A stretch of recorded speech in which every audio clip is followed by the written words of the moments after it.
Bismillahirrahmanirrahim.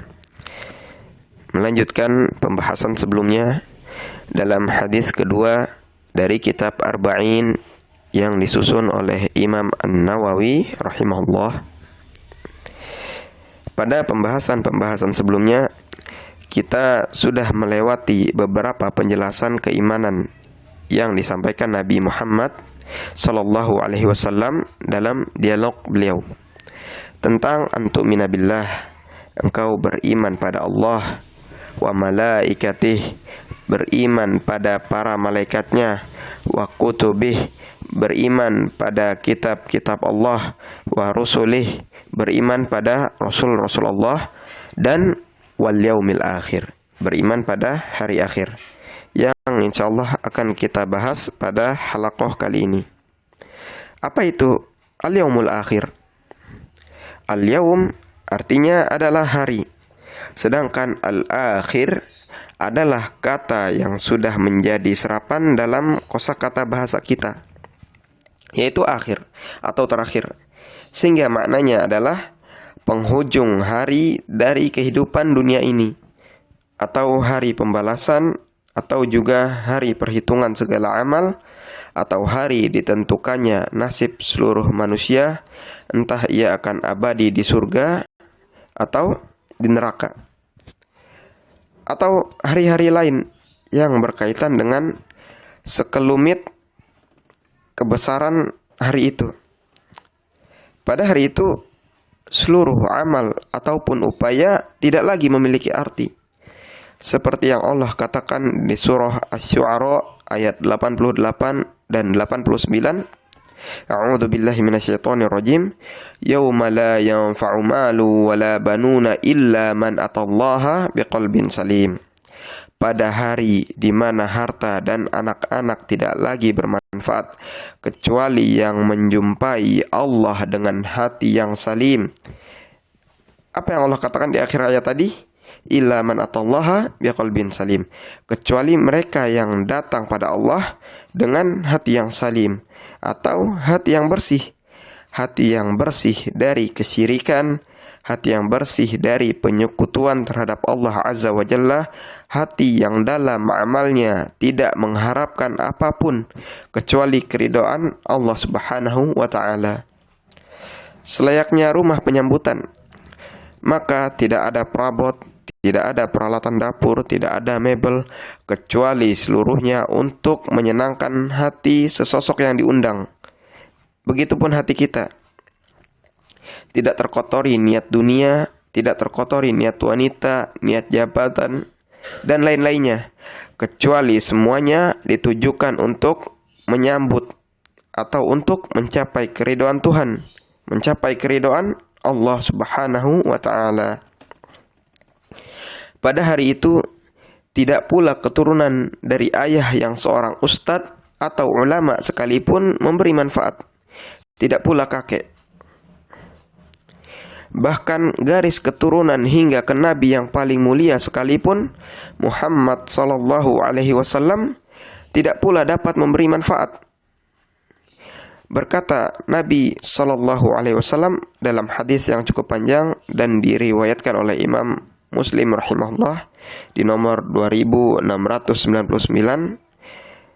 berkata dalam potongan hadis tersebut Rasulullah sallallahu alaihi wasallam, "Wa man batta'a bihi 'amaluh lam yusri' bihi nasabuh."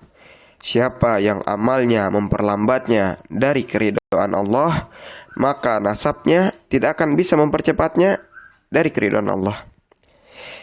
Ini pula makna yang tersirat dari Nabi Muhammad sallallahu alaihi wasallam ketika turun pada beliau surah Asy-Syu'ara ayat 214, wa anzir 'ashiratakal aqrabin. Berilah peringatan pada kerabat-kerabat terdekatmu. Beliau lantas berkata kepada kaumnya, ya ma'syara Quraisy, istaru anfusakum minallah la ughni ankum minallahi syai'a. Wahai orang-orang Quraisy, belilah diri kalian dengan ketaatan pada Allah.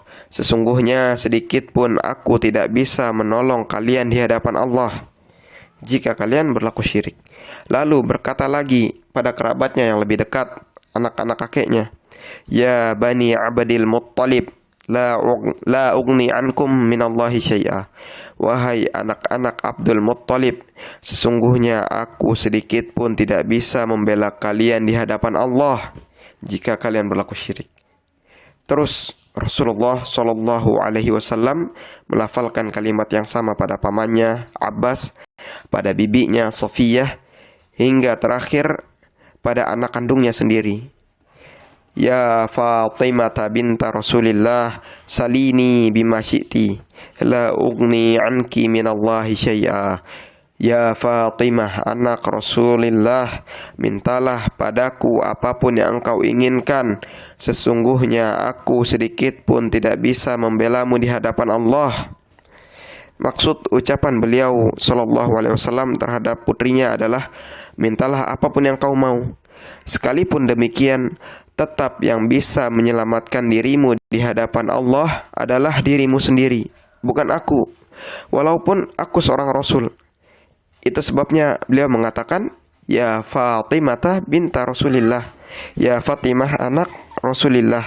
Bukan mengatakan, Ya Fatimah binta Muhammad, Ya Fatimah anak Muhammad.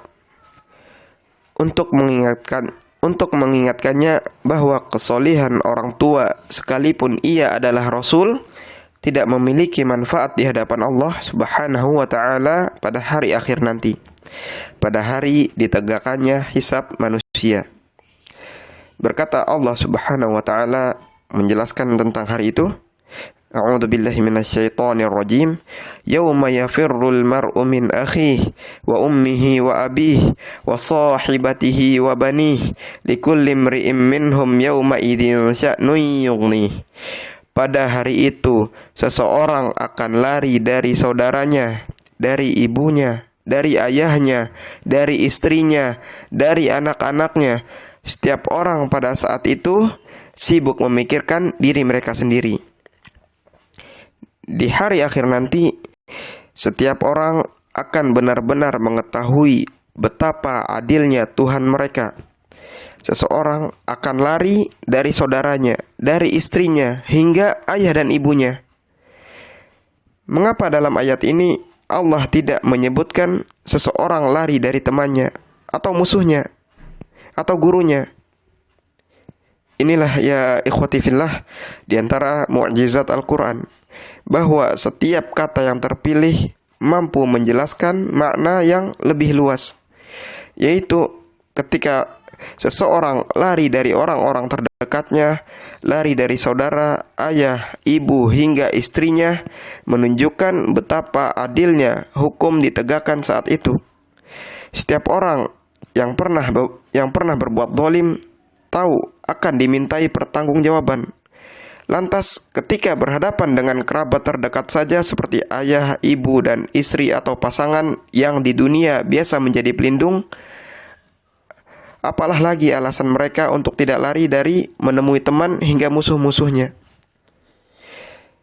Sehingga tidak mengherankan jika di hari akhir nanti orang-orang yang kafir pada Allah justru sangat-sangat berharap mereka hanya menjadi tanah dan tidak dipintai pertanggungjawaban. Sebagaimana yang Allah katakan dalam Quran, A'udzu billahi minasyaitonir rajim.